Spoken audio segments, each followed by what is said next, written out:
Hello বন্ধুরা, welcome to another blog. তোমরা সবাই কেমন আছো? আশা করি ভালো আছো, সবাই সুস্থ আছো, সুস্থ থেকো আর আমার ভিডিওতে এইভাবে দেখতে থেকো আর আমার পাশে এইভাবে সাপোর্ট করতে থেকো।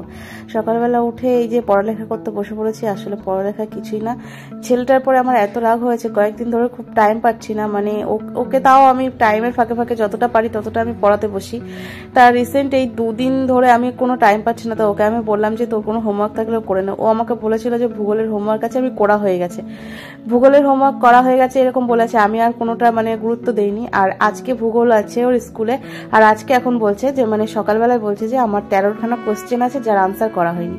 তখন রাগটা যা হয়েছে, পিঠের ওপর দমাদম দিয়েছি 4টে বাড়ি দিয়ে ওই কিছু কোশ্চেন আমি করে দিলাম। মানে আমি নিজে করিনি, আমি আর কি বইয়ের থেকে বার করে দিলাম, ও দেখে দেখে করলো। কিছুটা করেছে আর কিছুটা করতে পারিনি, এইভাবেই স্কুলে চলে গেছে।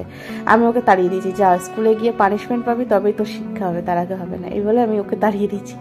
স্কুলে ওর বাবা গিয়ে দিয়ে আসলো। যাই হোক, ওর বাবা দিয়ে আসার পরে আমি বিছানাটা গুছিয়ে নিলাম। আর বিছানা গোছানোর পরে এই যে বইগুলো সব অগোছালো হয়ে গেছে। মানে ও এমনভাবে বইগুলো রাখে স্কুলে প্রাইভেট। আজকে আমি বইগুলো গুছিয়ে রাখলাম, এবার ও স্কুলে গেছে, স্কুল থেকে এসে প্রাইভেটের রুটিনের বইটা গোছাবে, ব্যাস আমার বইগুলো আবার এরকম করে দেবে, মানে ওই রকমই। তাই যাই হোক, আমি বইগুলো গুছিয়ে নিলাম। আর এখানে কিছু জামা কাপড় পরেছিলাম যেগুলো এভাবেই রাখা ছিল, সেগুলো গুছিয়ে নিলাম। গুছিয়ে নিয়ে একটু চা খেয়ে নিলাম। এই চা মুড়ি খেতে বসে পড়েছি, চা করলাম সকালবেলা, একটু চা করে চা খেয়ে নিলাম। মাথাটা ফ্রেশ হয়ে গেল, কিন্তু এখনো ঘরটা ঝাড় দেওয়া হয়নি। আর চাটা খাওয়ার পরেই যে সাথে সাথে কাজ করতে আর ইচ্ছা করে না, তাই একটুখানি মোবাইলটা নিয়ে ঘাটাঘাটি করলাম। মোবাইলটা নিয়ে ঘাটাঘাটি করে তারপর চলে গেলাম যে ঘর দর পরিষ্কার করে ঝাড় দিতে।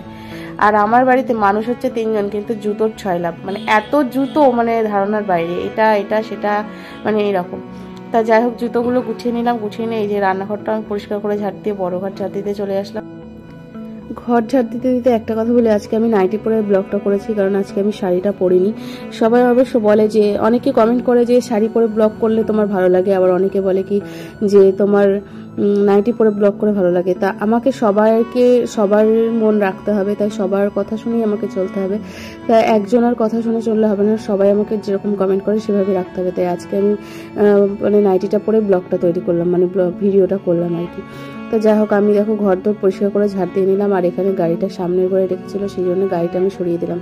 এত পাতা পড়েছে, মানে পুড়িয়ে ফেললেও পাতাগুলো তাও পড়ে, মানে এত পাতা হয়েছে গাছে। তা ওই সাইডটা পাতায় দেখো, মানে উঠোনটা দেখা যায় না, পুরো অপরিষ্কার হয়ে থাকে। আর যেটাকে আমি পারি, আর আগের ভিডিওতে তো বলি যে দাদা এই সবগুলো পরিষ্কার করা পছন্দ করে না, ওনার জায়গাটাই আর কি পছন্দ করে না। তাই যাই হোক, আমি এখানে বসে বসে এই ঘাসগুলো ছিঁড়ে নেবো। এখন বসে বসে অনেকটা এই সামনেটা ঘাস হয়ে গেছে, এখান থেকে ওইটা যতটা দেখা যাচ্ছে এই ঘাসগুলো আমি পুরোটাই ছিঁড়ে নেবো। যে ছিঁড়ে নিচ্ছি দেখতে পাচ্ছ। আর গাছ এর মধ্যে কি বলতো, কোনো কিছু যেমন কোনো কিছু দিয়ে তোলা যায় না, হাত দিয়েই ছিঁড়তে হয়। যে কোনো এখানে ইট রয়েছে অনেক, ওই জন্য কোনো কিছু দিয়ে ছেড়ে যায় না, তাই হাত দিয়ে এইভাবে আমি ছিঁড়ে নিয়েছি। ঝাড় দিয়ে ছিঁড়ে নিয়ে তারপরে আমি পরিষ্কার করে দেখো আমি উঠোনটা ঝাড় দিয়ে নিলাম, সামনেটা পুরো পরিষ্কার করে নিয়েছি, উঠোনটা ঝাড় দিয়ে একদম করে দিলাম। আর ফুল গাছগুলো দেখতে পাচ্ছ কত সুন্দর সুন্দর ফুল ফুটেছে, মানে অনেক ফুল ফোটে, এত ফুল ফোটে না, আমার খুব ভালো লাগে গাছগুলো ফুল ফোটে। তো এত ফুল রয়েছে, আর আমি কিছু ফুল তুলেও নিয়েছি পুজো করার জন্য। তা যাই হোক, দেখতে পাচ্ছ এখন আমি বাসনগুলো নিয়ে বসে পড়েছি। রাত্রেবেলা মানে এগুলো ছোটখাটো বাসনগুলো বের হয়েছে, মানে যেহেতু ওদের বাড়িতে নেমন্তন্ন ছিল তাই জন্য গেছিলাম, তাই ছোটখাটো এগুলোই ছিল, খুব বেশি ছিল না। তারপরে এই যে দেখতে পাচ্ছি এখন মাছের আলু কাটছি। এর মধ্যে আমার রান্না হয়ে গেছে, একটা শুক্তো তৈরি করেছিলাম, আর হচ্ছে মাছ দিয়ে আলু দিয়ে ঝোল করব, এটাই করব। আর ওইদিকে ভাত হচ্ছে, আর কিছুই না। তা আজকে আমার রুই মাছ দিয়ে আলু দিয়ে ঝোল আর শুক্তো এটাই রান্না করব। আর এর জন্য আমি এখন মশলা করতে চলে যাব। আর তোমাদের আজকে আমার ভিডিওটা কেমন লাগলো অবশ্যই বলো, ভালো লাগলে একটা লাইক করে দিও, আর কমেন্ট তো অবশ্যই করো, আর সাবস্ক্রাইবটা করে দিও চ্যানেলটাকে। যারা ভিডিওটা দেখো অথচ সাবস্ক্রাইব করোনি, তারা অবশ্যই আমার চ্যানেলটাকে সাবস্ক্রাইব করে দিও আর আমার পাশে থেকো। Thank you. আর আমার ভিডিওটাকে এইভাবেই দেখতে থাকো। আজকের মতো টাটা, বাই বাই। তোমরা সবাই ভালো থেকো, সুস্থ থেকো।